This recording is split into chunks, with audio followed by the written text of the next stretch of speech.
नमस्कार साथियों, मेरा यह वीडियो वर्क कार्य पर आधारित है। कार्य कोई भी हो जिससे हमें जीविका प्राप्त होती है वह छोटा नहीं होता।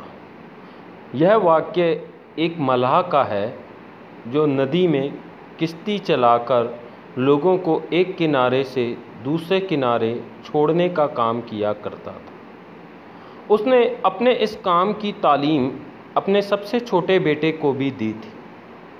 संयोग से एक दिन उस मल्लाह को किसी दूसरे गांव जाना पड़ा तो उसने अपने बेटे को कहा, बेटा आज आप किश्ती चलाने चले जाना।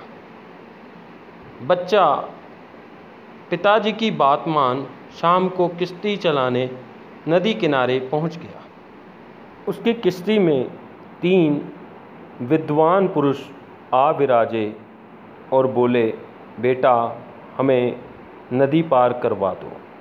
किश्ती नदी में चलने लगी। अभी थोड़ा ही सफ़र तय हुआ था। इनमें से एक विद्वान पुरुष ने कहा, बेटा तुम कितना पढ़े हो?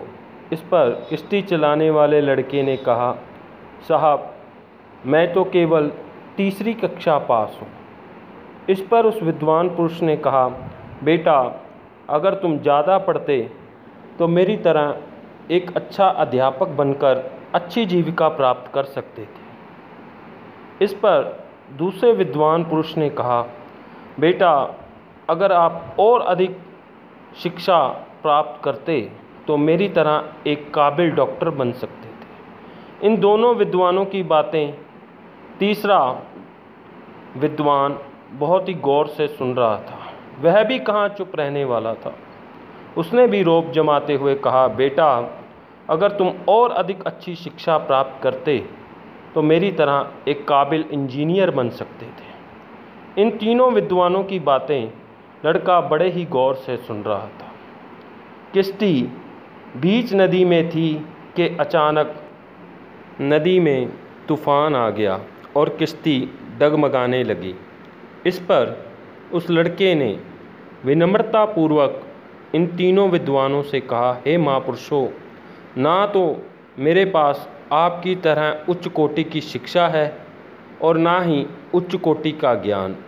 मेरे पिताजी ने मुझे तो केवल बस इस किश्ती को चलाने और नदी को तैरकर पार करने की शिक्षा दी है।